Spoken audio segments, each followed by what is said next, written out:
I can't believe the battery hasn't died yet. It always feels like it lasts for such a short amount of time usually. It's not an uncommon occurrence that it just dies on my bus ride home. But it's been so long, and it's still working. Isn't that odd? Maybe it hasn't been as long as I think. Maybe time is stretching out, seconds becoming minutes, minutes becoming hours. How long will my dying moment feel then? Perhaps it will be eternal, a never-ending flight strip with no takeoff, forever on the brink of flying, but you never leave the ground. I can't feel my legs. Maybe they died ahead of schedule. Oh well.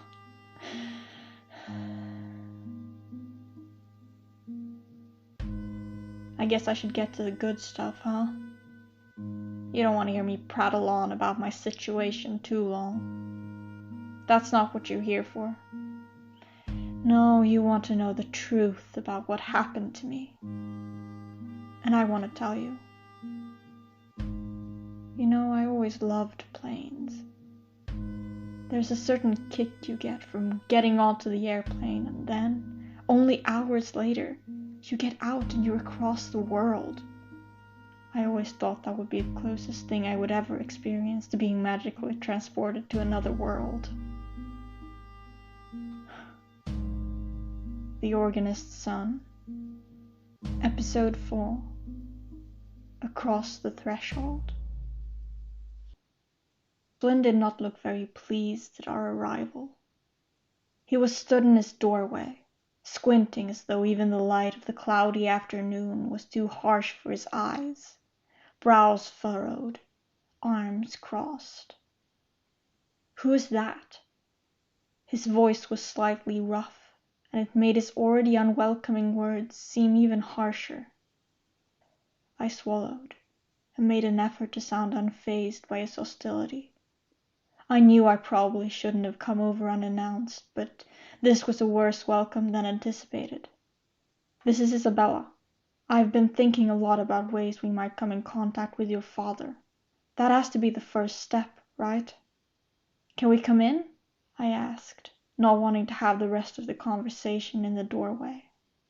Flynn seemed to consider my request for a while, clearly a bit unwilling, but eventually he relented, stepping aside and letting us into the house.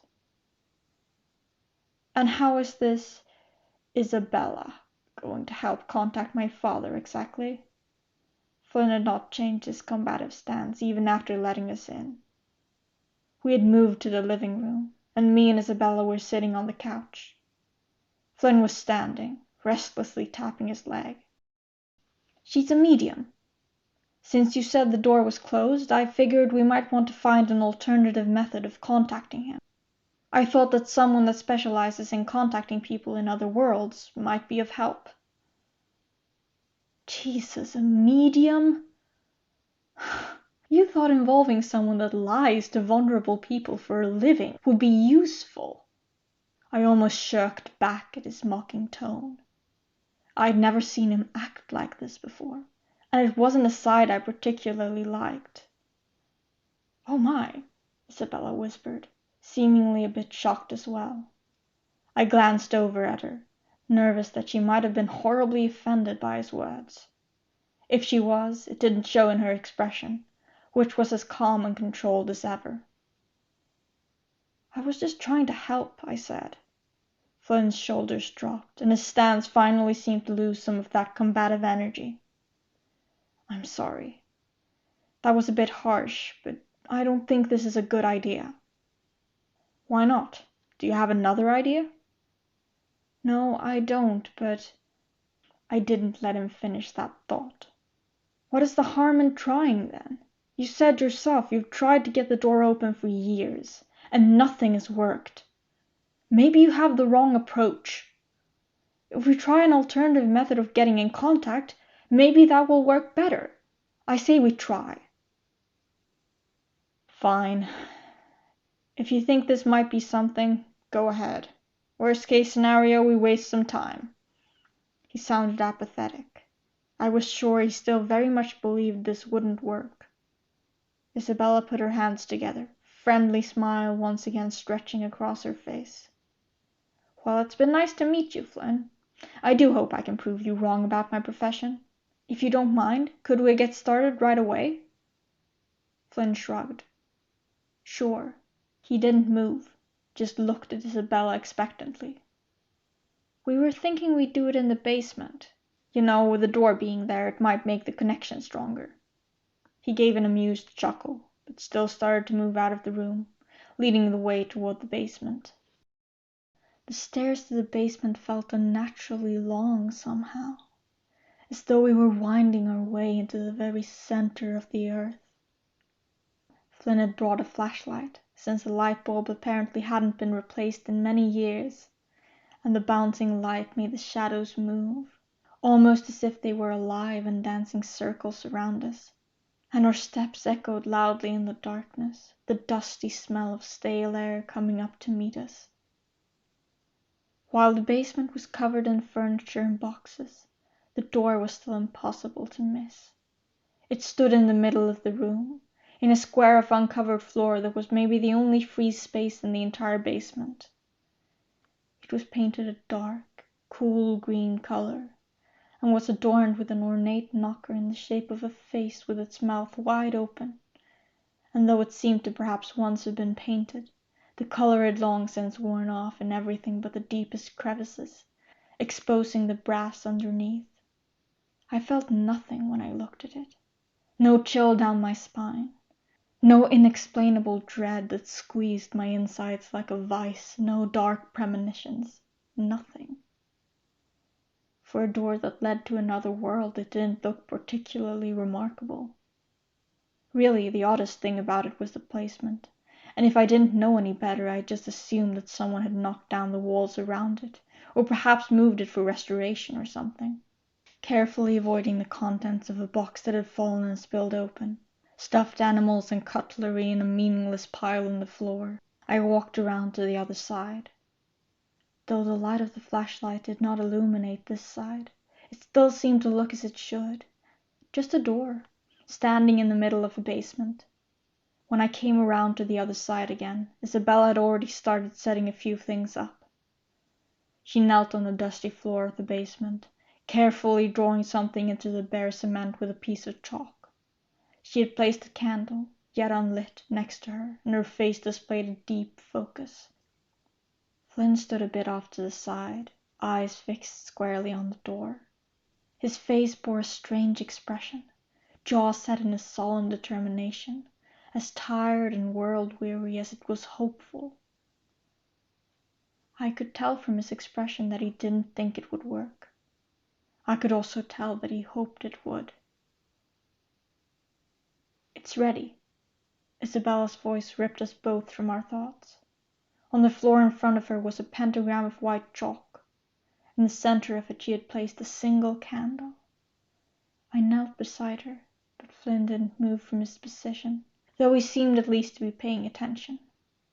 What do we do now? I asked, unsure of what to do with myself.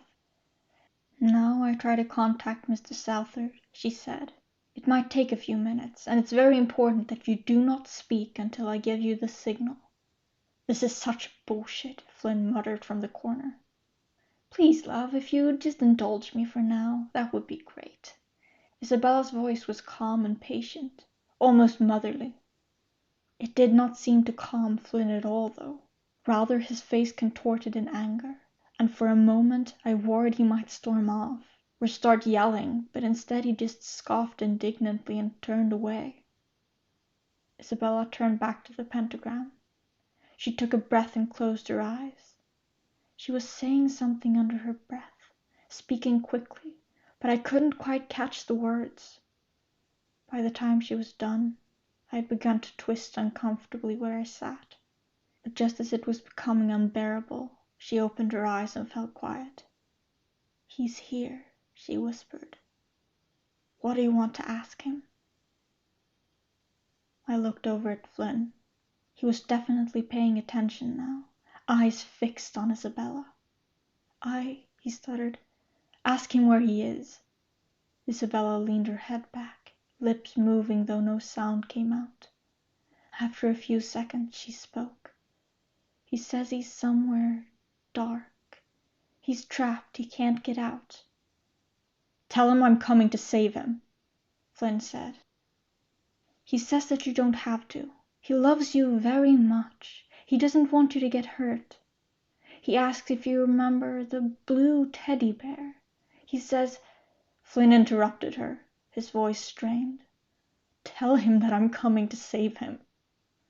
He really thinks that... This time Flynn barely even let her start. His voice was rough with emotions. Despite what he might have said earlier, this seemed to be affecting him greatly. Tell him that I don't care. He can say whatever he wants to me once I find him. Isabella paused. The connection is breaking up. Is there anything more you want him to know? I'm going to save him. I want him to know that. Okay. There was an uncomfortable tension permeating the air between us. Flynn still stood in his corner, face stubbornly turned away, as though he didn't want us to look at him. Isabella started wiping at the pentagram, practiced movements quickly removing the chalk, though a faded outline could still be seen where the dust stubbornly clung to the rough surface. I got up. For a second I just stood there, unsure how to proceed now. I wanted to break the silence somehow, make the air less heavy with unspoken emotion. Who knows, maybe he unlocked the door on the way out, I said, jokingly. None of them seemed very entertained, but I still stepped up to the door, prepared to make a fool of myself just for the pleasure of having something to do. I grabbed the doorknob, prepared to rattle it uselessly in a crude attempt at comedy. I twisted it, pulled the door toward me, and just like that, the door was open. The room on the other side of the door was dimly lit, but from where I stood I could easily see the striped wallpaper, the carpet. I stared, mouth agape, eyes wide. However impossible it was that there was another world on the other side of this door, there was. It should have been the bare cement of the basement, but there were no boxes or cobwebs or ancient rotting furniture. It was impossible. Slowly, I extended a shaking hand to check if it was real, not just a picture or a mirage. My hand went through, into the room. It was so easy, no flash of light or weird force field to pass through. It was so natural, as if I'd just put my arm into any old door and not just done something impossible. You opened it. Flynn's voice was strangled, as if saying the words aloud were a difficult task. There was so much emotion packed into that one sentence. Shock, disbelief, triumph, confusion, and maybe, though I did not pay it much mind at the time, a note of fear. Slowly he stepped toward me, eyes alight, steps filled with restrained energy. I can't believe it. It's open. It's open. His voice rose in excitement until it fully morphed into a shout of joy. Holy shit. Isabella had stood up too now, eyes glued to the doorway in front of us, face contorted in utter awe. She stepped closer, eyes still never leaving the door, almost as if her feet were moving on their own. At last all three of us stood side by side, shoulder to shoulder, in the doorway of a door that shouldn't lead anywhere, but somehow, impossibly did. It was, amazingly yet irrefutably, magic. I think it took all of us a while to collect our thoughts, because the silence between us prevailed for quite some time. But eventually, even this moment of unadulterated awe had to pass, give way to necessary discussion. Because despite its reality-defying properties, the door was just a door, stationary, silent, unable to act on its own. Like all doors, for it to do anything, someone had to use it, had to open it, had to enter it. What do we do now? I was the one who finally vocalized the question I'm sure we were all asking. Flynn was quick to respond. We go in and find him. He said it as if it were obvious, as if there really was no other way this could proceed.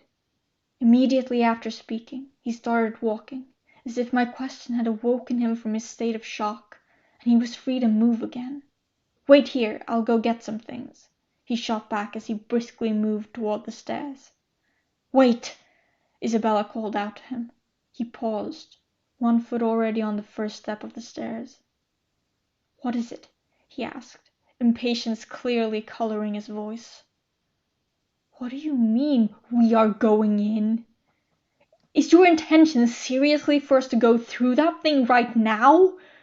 Isabella did not speak in her usual calm voice. In fact, she was almost yelling. She sounded horrified. Flynn sighed. Listen, if you don't want to come, you don't have to. But I'm going. It was almost a whisper, words uttered quietly, calmly. Yet there was an intensity to them, a burning, unflinching determination in his voice that displayed more conviction than the loudest battle cry. I really, truly don't think there was anything at all that could have stopped him, or even made him wait. He was a man obsessed. Flynn turned again, long, slender legs taking 2 steps at a time as he ascended the stairs. Isabella turned to me, eyes wide and frenzied. What the hell is this? Her tone was almost accusatory. You know as much as I do. I told you everything back at your shop, remember? My answer was a bit half-hearted. In honest, the whole thought of having a conversation like this right then annoyed me. After all, there was a real-life magical doorway to another world right in front of me, and no conversation could compare to that. I took a few steps to the side, examining how the small part of the room I could see changed. Sure enough, I could see a bit further down the corridor. It didn't reveal much, especially since the only light source was the tiny flame of the candle in Isabella's pentagram. But still, it proved it was not a static picture. This is crazy, Isabella muttered. I would think you were more accustomed to the supernatural, with your job and all, I said, digging up my phone from my pocket. Well, yes, of course. But nothing like this. She gestured toward the door, the movement too exaggerated, almost cartoonish. Yeah, it's really fucking awesome. I can't believe I get to see this. Last week I had no clue about any of this, and now, here we are. I smiled at her, and she returned the gesture, though on her part it looked incredibly forced. More of a grimace than a smile, really, miles away from the easy one she'd worn before. Yes, here we are. She looked down, seemed to get lost in her thoughts. Could you move over a bit? I want to take a picture. She almost seemed to be startled by my words, though our conversation had just ended. Nonetheless, she moved aside. I snapped a couple of pictures, the flash of blinding light in the dark room, crisp white on stark black, a moment of perfect contrast, fleeting, fading quick until the lines between light and shadow were blurred again. The door did, in fact, turn up on pictures. I took a short video of it too, just to have a bit more proof that this was real. Not that I truly believed it would be much use in convincing anyone. Occam's razor.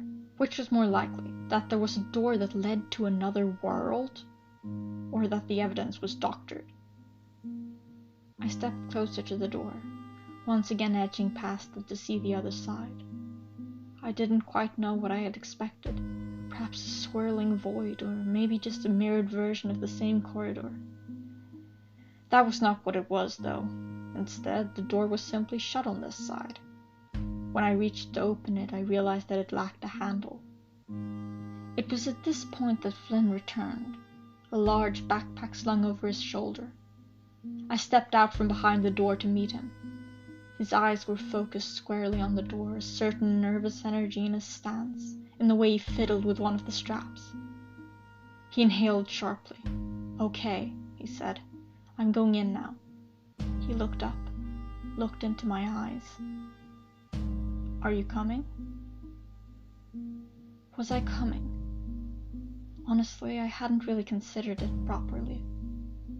I had been too wrapped up in the incredible impossibility of it all, in seeking to understand and document. But now came the time to do more than that, to walk right into the impossible. If I went, I couldn't be sure what would happen. I couldn't even be sure I would come back. The safe thing, the sane thing, would be to leave, to go home to my apartment and let Flynn deal with his search alone. We were only strangers, after all. I owed him nothing. It should have been the easy choice. But I've never been one for easy. I've always been the one to go one step too far, look a little too deep, to pry and search and risk it all for the mere promise of true excitement. It always brought me grief, from bruises and scraped knees to broken bones, broken hearts, broken friendships. But I just can't help myself, can I? And this was it. What I'd been looking for all my life. It was the start of an adventure, a real adventure. A chance to live a life more exciting than anything reality had to offer. A chance to be exceptional. So how could I stop here, at the threshold? I could feel the excitement waking in me now, an eager, expectant joy flowing through the core of my being like a drug. I was going to another world. "Yes, I'm coming." I said the words like I was sure. And I guess I was. It didn't feel like a risk then, just an opportunity. "Okay, I don't have a bag for you, but if we stick together it won't be a problem. I've brought enough food and water to last us a few days. We shouldn't be that long, but, just in case." This is insanity. Isabella had been quiet through our conversation. Judging by her words, she did not approve of what we were doing. "You're just going to walk in there? Right now?" "I take it you're not coming," Flynn said. "Of course I'm not coming. Do you even know what to expect on the other side of that door? You might not be able to get back, and what then? You cannot seriously be doing this. Listen, lady, I have been trying to get to this point for years. I'm doing this, and I'm doing it now. And if I don't come back, so be it. I'm not waiting another fucking minute. So if you're not coming, then please leave my house." Flynn's voice was cold, filled with uncontained annoyance. Isabella scoffed. "When am I getting paid, then?" she said, placing her hands on her hips. Flynn's eyebrows shot up. "We're paying you?" he asked, sounding genuinely confounded. Of course. I rummaged through my pockets for my wallet. "How much is it?" "150, she said. "Do you take card?" "I don't." "Well, I don't have that much cash," I said. She sighed. "Give me what you have. I guess you can pay me the rest if you get back." She blew out her candle, picked up her chalk, and just like that, she'd left. It was just me and Flynn in the basement. He gave me a flashlight and a smile, straightened the straps of his backpack. There was no more build-up than that. A conversation about money, a flashlight, a smile. It wasn't extraordinary in the slightest. Yet those were the last minutes I spent in reality. Perhaps it's more fitting like that. that it truly was ordinary up until the end. I smiled back at Flynn, and then we stepped across the threshold.